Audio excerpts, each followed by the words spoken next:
trophy and in a place in the Eternal Hall of Magical Fame. Let's meet the first magician. Knock, knock, knocking on the Fool Us door. Hi, I am Jo De Rijck. I am a magician from Belgium, and I have a surprise for Penn and Teller. Yo, here you come again. I perform all kinds of magic. My biggest passion is to find the magic in animals. It will not be easy to fool Penn and Teller again. They are onto me now. I get nightmares of it. When I look around, I see Penn. When I look the other way, I see Teller. I knew I had to find an animal, almost godlike in its mental powers. I explored the pages of magic history and uncovered a beast so amazing and majestic. There is no way for Penn and Teller to comprehend his magical powers. Penn, Teller, are you ready for another one of my magical animal foolers?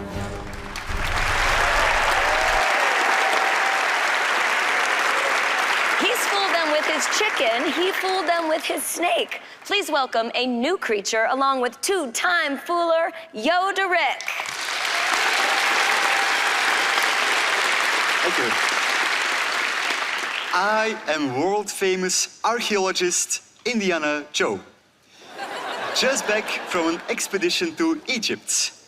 Teller, would you join me, please? Audience, Teller!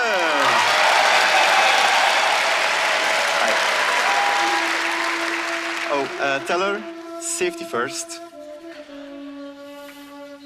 Perfect. I brought back from my travels some ancient Egyptian hieroglyphs. Now, these are over 3,000 years old. They're priceless. All of them are different, 20 in total. I have here an ancient mummy, an ancient flower, an ancient cell phone, a ladder, an eye. Now, Teller, in a moment, I would like you to choose one without knowing which one you take, and I don't want to know either. So let's both mix them up while doing a staring competition.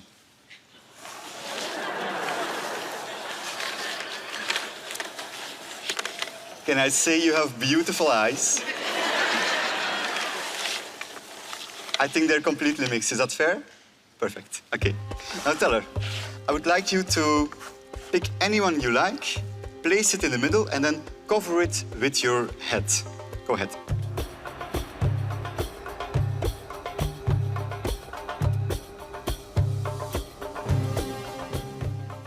Now, many people know about the Egyptian god Osiris, the god of the resurrection. Few people know Osiris also had a hamster. Hamsaris, the god of pure magic. Now, I have stumbled upon his tomb, and you won't believe it. The mummy is still inside of it. Now, ladies and gentlemen, audience, this might be the greatest discovery of modern archaeology, Hamsaris.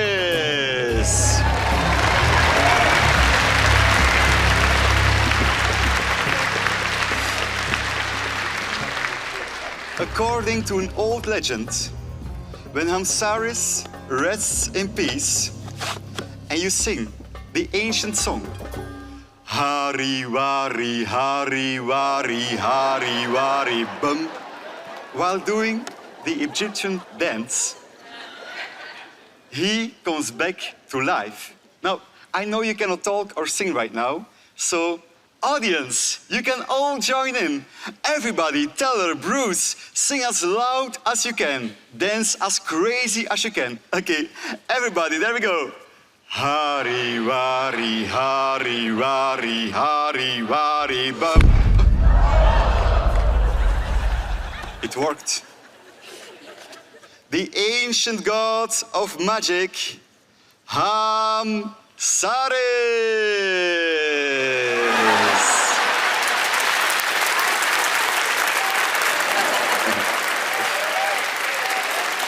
Now, Teller, you know why he's the god of magic. Because Hamsaris can read minds. Let's put him to the test. I will blindfold him. And in a moment, I'd like you to pick up your tile, have a look at it, remember it, then place it back. When you're ready, tap me on my shoulder. I return the head, and you place it over your tile. Go ahead.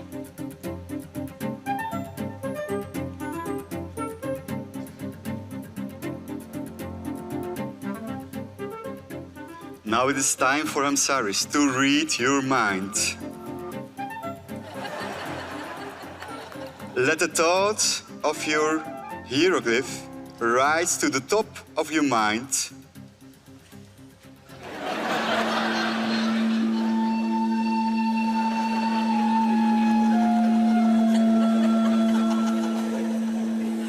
I think he got it. Now, I found Hamsaris' tomb in this pyramid. Inside here are 20 more tombs, each containing one hieroglyph, the same as the hieroglyphs on the table. Hamsaris, which hieroglyph was Teller thinking about?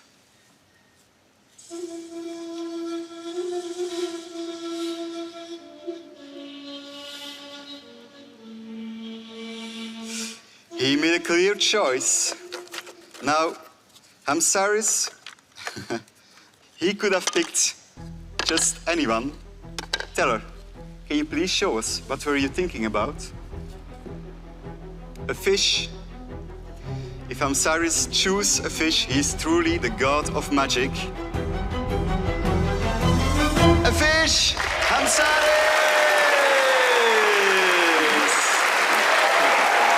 Jo De Rijck, everyone!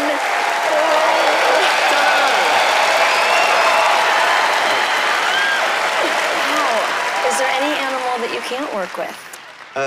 Until so far, I haven't found one yet, no. And are the animals magical, or is it just you? Oh, the only thing magical here are the animals. Yes. What's it like to be back here again for the third time? It's, well, it feels a bit like comfortable, but also I'm very nervous because I really want to fool them a third time. Yes. That's a lot of pressure on a hamster. Well, he's a hamster, but he's like an ancient god, so for him it's quite easy. He's used to it. Yes. I have to ask, how difficult is it to work with animals? To be honest, it's quite extremely difficult, yes. You never know what they're gonna do. Yeah. It's still an animal, it has a free will, which I also love, so it's always a surprise. All right, Yo, you ready? Let's see if you have fooled Penn and Teller for the third time. Okay. Everybody ready? Well, Yo, you do great stuff. You got a hat, you're wearing shorts, you got a hamster.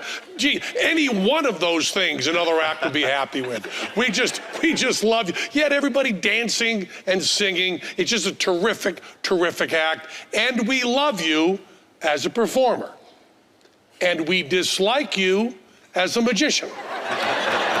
Because you have fooled us twice before, but you weren't happy to fool us twice before. No, you had to have a chicken and a snake fool us once before. A chicken fooled us. You know how much we've been ridiculed for being fooled by a chicken? Do you know how much ridicule I've taken on morning talk shows? Oh, you were fooled by a chicken, Mr. Smartass, right? Then we were fooled by a snake. And I will tell you right now, we will not, chicken maybe, snake maybe, we will not, I promise you, be fooled by a hamster. But we were fooled by the tiles.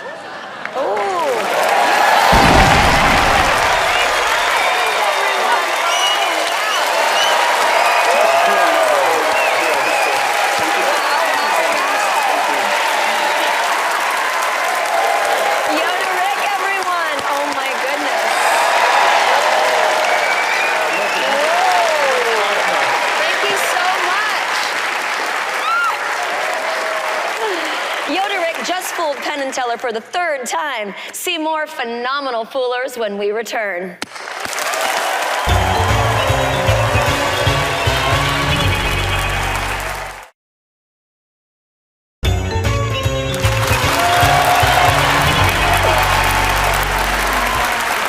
Welcome back, everyone. One magician magician is already celebrating with their Fool Us trophy. Will another magician be joining them? Let's find out as we meet our next act.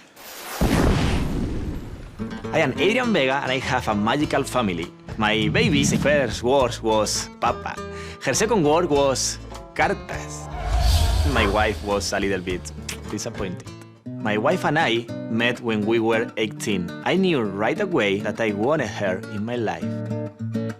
I am very good at imagining tricks, and she is very good at figuring out the method and making them real. She is the perfect partner. My life changed when we had a baby. I don't get to practice magic as much, but I am happy, and the audience can feel it. Having a family drives me to be a success. If I fool Penn and Teller tonight, the trophy is for all three of us.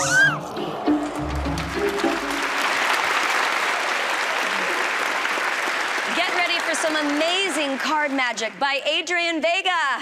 Hello everyone. Hello, bro. Hello, Penn. Hello, Teller. I am so happy I am all the way from Spain, and this is my first time here at Fool Us. So for that reason, I bring for you my best trick of my show. Brock, tell me a number between 1 and 5, whatever you want. You have one? Yes. Name it. 3. 3. Are you sure, or do you want to change? I'm sure. 3? Look at this. Amazing. Nothing here, but under the seat, there is something exactly number 3. Pa, pa, pa. From Spain, friends. No, wait. Wait, I can improve it. Doing something with cars. I love car magics. Maybe you love car magic, yeah? So pen, red or black? Red. Red. Brock, hearts or diamonds? Diamonds. Are you sure, or do you want to change? I don't care, I am a professional, Brock. Diamonds. Diamonds, sure? Incredible. Why?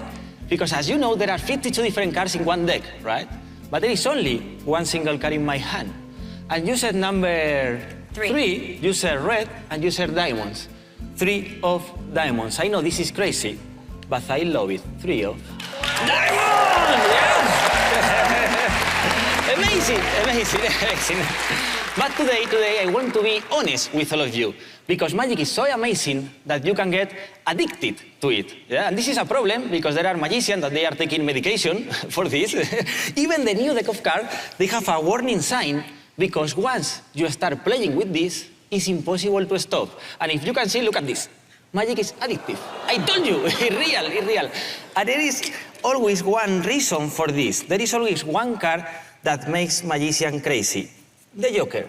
This is the most addicting card in the deck, so for that reason, when I want to do magic, I destroy the Joker like this.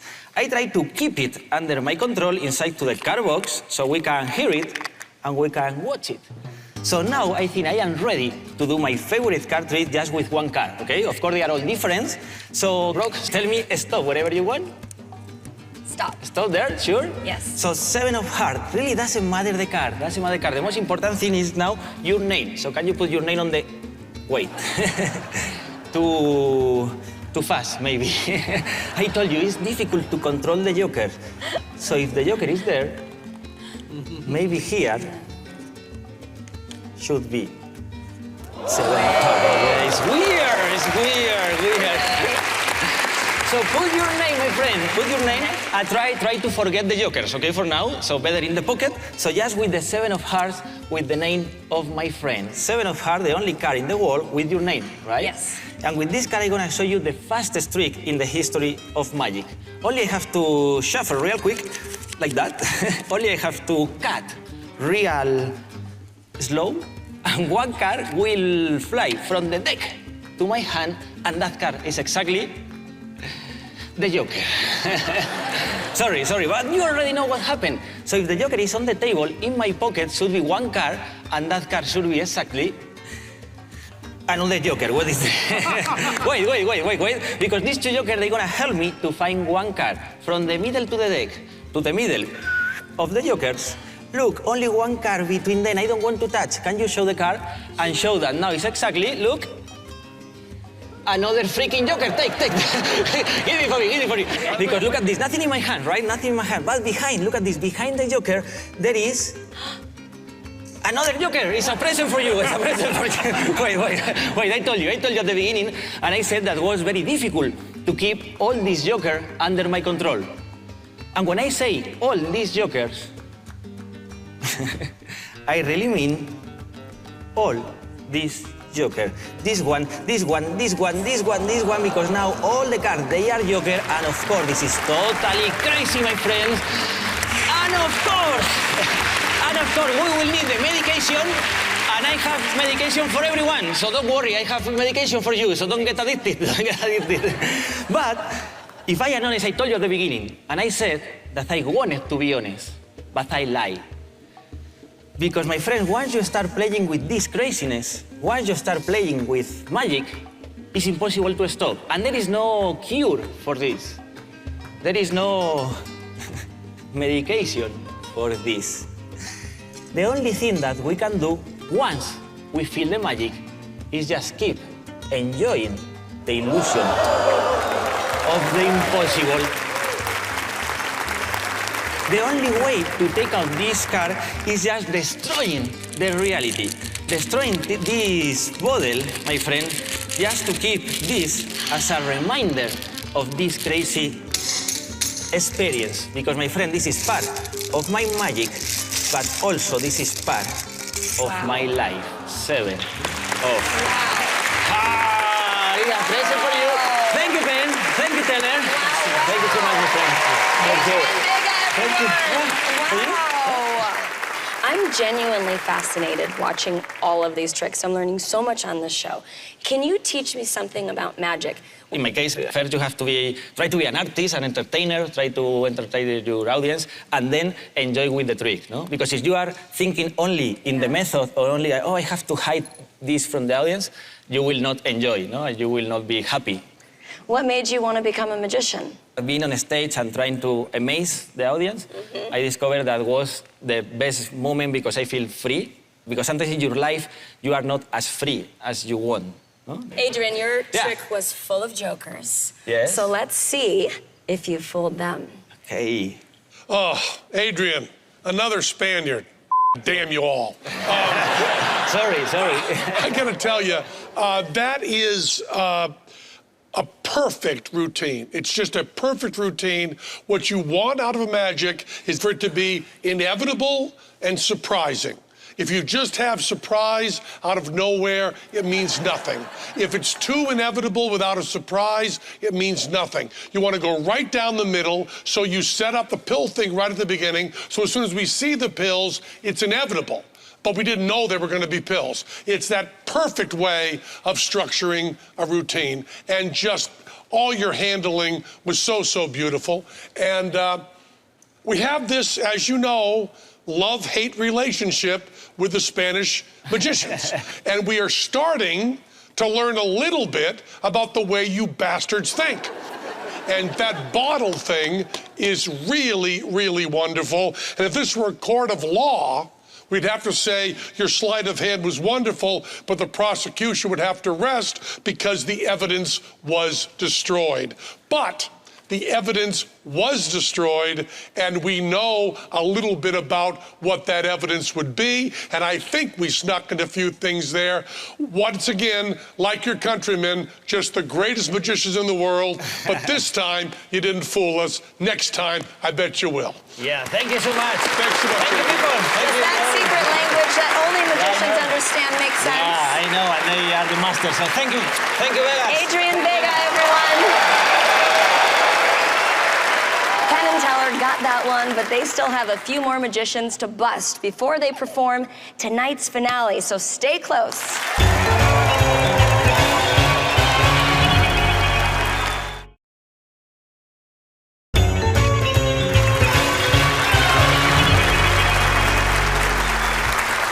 Well, welcome back. I hope you're ready for another great magician because we've got one right here. My name is Nao Murata. I came from Japan. As a young girl, I fell in love with nature and fantasy. I learned about nature from my father, who made nature TV programs. Fantasy, I learned from books and movies. They taught me that anything could come to life. Nature and fantasy are both important parts of my magic.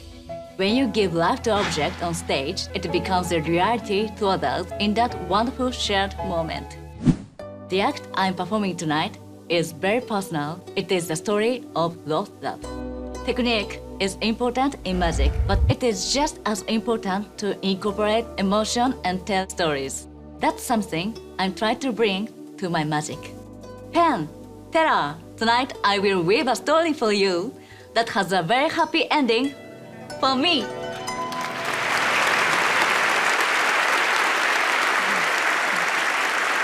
Give it up for the marvelous magic of Nao Murata.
so beautiful, so poetic and romantic.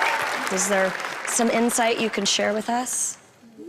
実際の演技のバックストーリーなんかあったら教えてください。裏話。大事な人がいなくなってしまったロストラブのお話です。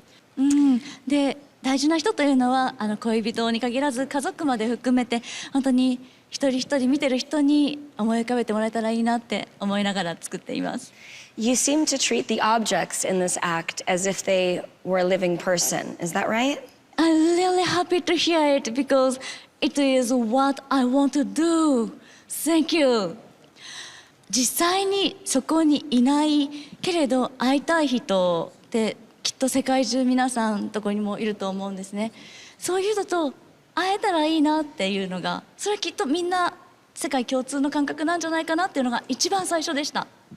Well, let's see if your fantastic fantasy has earned you a Fool Us trophy. Penn and Teller?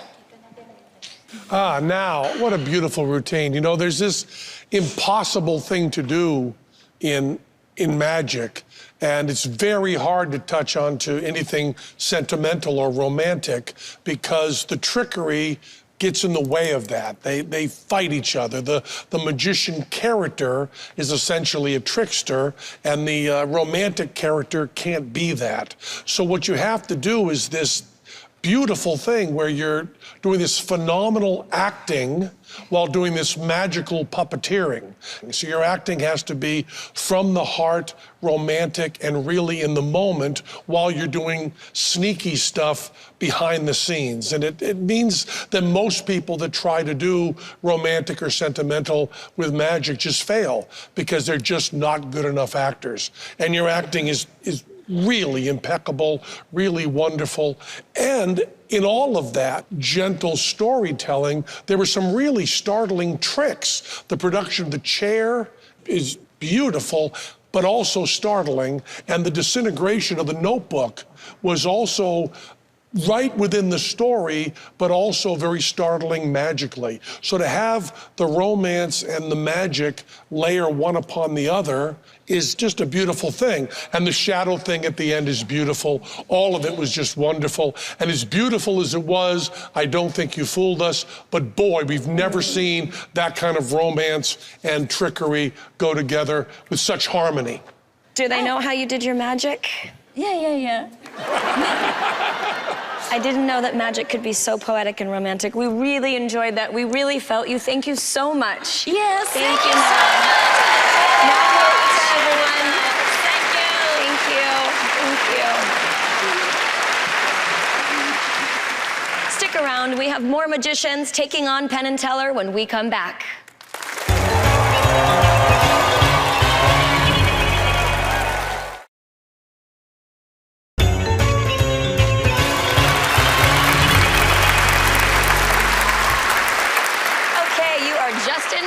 I'd like to introduce you to our next magician. I fell in love with magic as a kid in Africa. My dad was a diplomat, so he lived all over the place. Paris, Gabon. It was in Nigeria that I really got hooked. There were juju masters who could make it stop raining just when the parade went past. I didn't mess with that kind of magic. I liked close-up magic and illusions, so whenever we moved, my magic books came with me. What I love about magic is it's an evolving art, and magicians like me, we evolve with it. It's a way of stepping outside of our frames of reference to see the world in a whole new way, which led me to my deep dive into the evolution of consciousness at scale so that we can get to a better world, a better future. That'll take more than 45 seconds to explain, though. Let's just say the trick I'm doing has taken a lifetime to evolve. My lifetime. Penn and Teller, I hope you like what it's evolved into.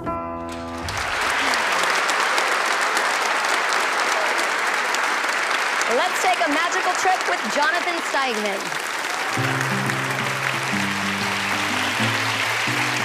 One of the things I love about magic is that the process of creating a great magic trick can be a fascinating evolutionary journey that can last a lifetime. In fact, there's a trick I've been obsessed with since I was a little kid. It's called the 50-50 prediction. That's where I correctly guess which of two things you're gonna choose. No, it might not sound like much, it's just a coin toss, 50-50, but if the stakes are high enough, Penn and Teller, I'm sure you guys would agree, when you do your sawing in half routine, if you only restored your assistant 50% of the time, you wouldn't be headlining the fabulous Rio in Vegas, you'd be headlining a fabulous prison in Folsom. So I've been involved in this for years, since I was a little kid, and I came up with the first version. I was just dying to show it to my mom. Brooke, will you be willing to play my mom for this part? I would love to. Fantastic, Your mom. nice to see you. And so for the first one, we started with the most basic 50-50, a coin toss between heads and tails. And you get to choose between heads or tails. In fact, I'm gonna give you an invisible coin. If you could take that coin, flip it on top of your back of your hand and see what you get. You get heads or tails. What'd you get? Tails. Tails. Believe it or not, inside of here is a picture of tails. All right. Now, I must admit, my mom was maybe a little bit more friendly than amazed, because I didn't know the first rule of magic is that you're never supposed to repeat a trick. And I did it again, and I had my mom flip again, and this time she flipped heads, and I was so excited I showed her I had heads as well, which unfortunately maybe was not the best method. And this time I went through the years, I evolved my magic, and this time I did this one on my high school sweetheart. And will you play the role of my high school sweetheart for this one? I will. I should be so lucky. So for this one, you get a choice between vanilla ice cream and chocolate cake. Now, I should point out, Brooke, that one of these is a set of words that means delicious chocolate cake, and the other one is just plain old vanilla ice cream. So I could be trying to influence you if you're a chocoholic like I am, or I could be using reverse psychology to try to get you to choose vanilla ice cream. What do you think, vanilla ice cream or chocolate cake? Vanilla ice cream. Vanilla ice cream. Believe it or not, folks, it is a picture of vanilla ice cream. And just to reiterate, of course, only one thing in the envelope. We're going to see anything else in there? Nothing in Nothing there. else, fantastic. And you're probably wondering, I have a feeling, I'm not a mind reader, but I think I know what you're thinking, Brooke. You're thinking, gee, if there's nothing else in the envelope, I kind of wonder what's on the other side of the card. Were you thinking that? I was, actually. Yeah, unfortunately, there's a picture of chocolate cake on the other side, so. You can see the method is improving, it's evolving, but it's not yet there, right? So then we had to try the third version, and this time I put my thinking cap on, and over the years I improved and evolved and transcended and included what I learned. And I did this one for my then wife. Will you play the role of my ex-wife? Oh, yes. You flatter I'd be both of us. honored. You flatter both of us, Brooke. And this time you get a choice between a rabbit and a duck, two things magicians like to use when they're performing. I should point out that one of these is a cute, cuddly animal that makes babies, and the other's a mean, nasty little nibbler that walks around and all over the place. But I'm not trying to influence your choice, Brooke. I just don't really like ducks. Okay. So it's on you. What do you think, a rabbit or a duck? Rabbit. A rabbit. And again, only one card, only one side. You'll notice there's nothing on this side of the card. And if you look inside of here, is there anything else inside the envelope? No, sir. Nothing else, fantastic. And believe it or not, it is a picture of a rabbit. He's so cute, isn't he? Yeah, now some of you might be familiar with the famous rabbit-duck illusion. If I turn that over, it looks like a duck. Oh. Yeah, but so it's an ambiguous image, but it is coming along. You can see the progression, right? The method's progressing and stuff. So eventually I figured, all right, now it's time for what we call the boss level. Here we go. This is it, folks, the boss level. And this time we're in the present, you get to be just Brooke. Okay. And this is the final version. Here you get a choice between Penn or Teller. You could pick the tall one or the smart one, whichever one you think that is. Not gonna presume.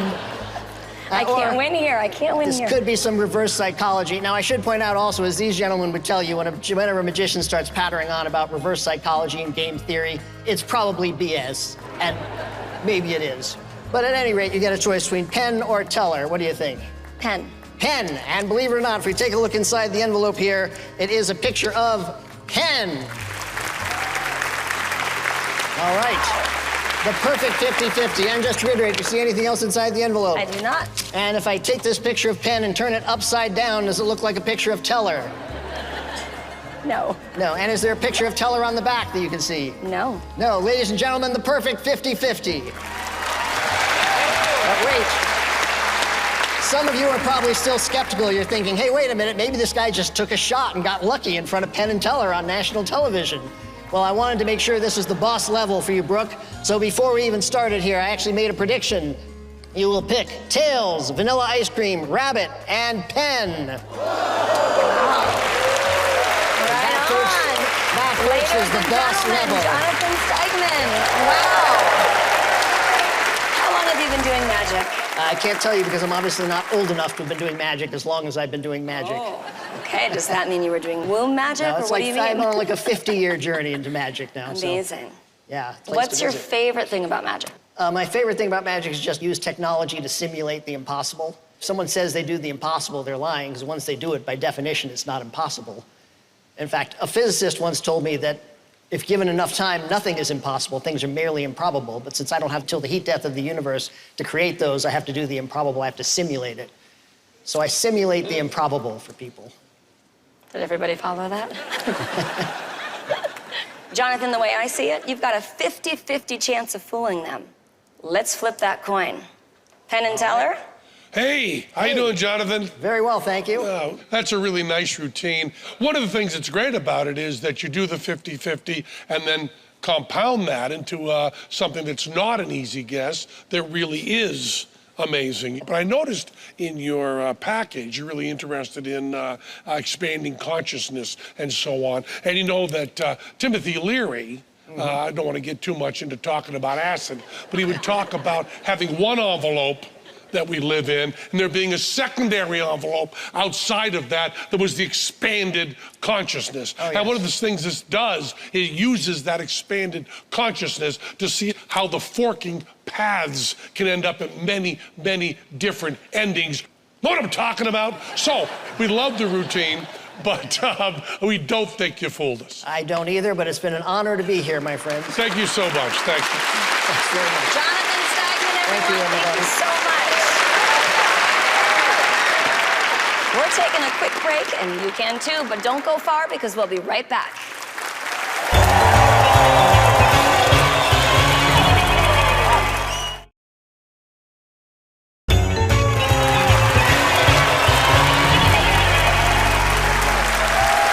Welcome back to Fool Us. It's hard to believe that Penn and Teller have been partners for so many years. And much like their magic tricks, you gotta wonder, what is their secret? Maybe tonight's last trick can enlighten us. Give it up for the greatest duo in entertainment, Penn and Teller.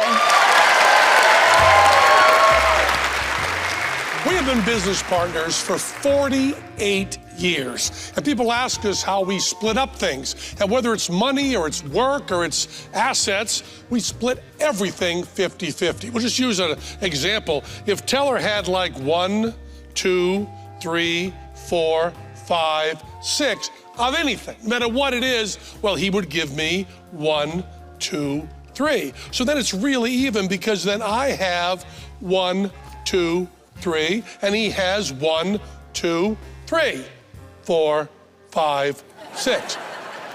So like I was saying, if he had 6 of something, he'd give me 1, 2, 3, and then I would have 1, 2, 3. Even Steven, he'd have 1, 2, 3, 4, 5, 6. So like I said, if he had 6 of something, he would give me 1, 2, 3, and I would have 1, 2, 3, and he would have 1, 2, 3. Absent 4, 5, 6. So he would give me 1, 2, 3, and then I would do magic too, so we would both have 1, 2, 3, 4, 5, 6. Yeah, 7, 8, 9, 10, 11, 12, 13, 14, 15.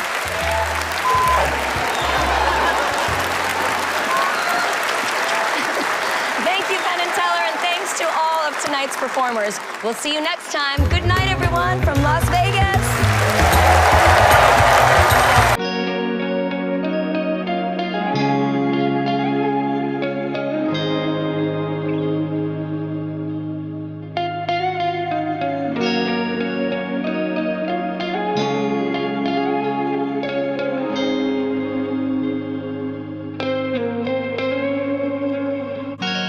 Just let me you every tap up the way. Just let me you every step of the way.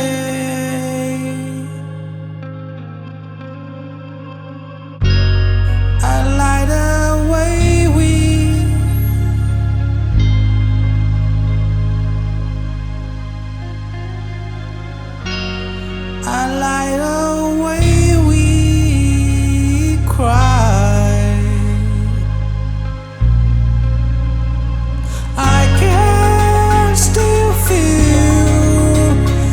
lesson, but he would talk about having one envelope that we live in, and there being a secondary envelope outside of that that was the expanded consciousness. Oh, yes. And one of the things this does, it uses that expanded consciousness to see how the forking paths can end up at many, many different endings.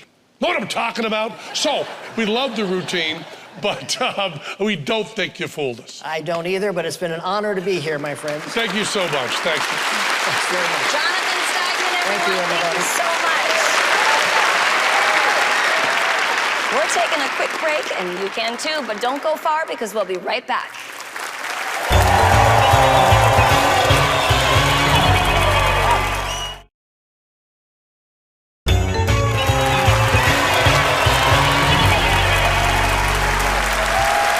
Welcome back to Fool Us. It's hard to believe that Penn and Teller have been partners for so many years. And much like their magic tricks, you gotta wonder, what is their secret? Maybe tonight's last trick can enlighten us. Give it up for the greatest duo in entertainment, Penn and Teller. We have been business partners for 48 years. And people ask us how we split up things. And whether it's money or it's work or it's assets, we split everything 50-50. We'll just use an example. If Teller had like 1, 2, 3, 4, 5, 6 of anything, no matter what it is, well, he would give me 1, 2, 3. So then it's really even because then I have 1, 2, 3, and he has 1, 2, 3, 4, 5, 6. So like I was saying, if he had 6 of something, he'd give me 1, 2, 3, and then I would have 1, 2, 3. Even Steven, he'd have 1, 2, 3, 4, 5, 6. So like I said, if he had 6 of something, he would give me 1, 2, 3, and I would have 1, 2, 3, and he would have 1, 2, 3. Absent 4, 5, 6. So he would give me 1, 2, 3, and then I would do magic too, so we would both have 1, 2, 3, 4, 5, 6. Yeah, 7, 8, 9, 10, 11, 12, 13, 14, 15.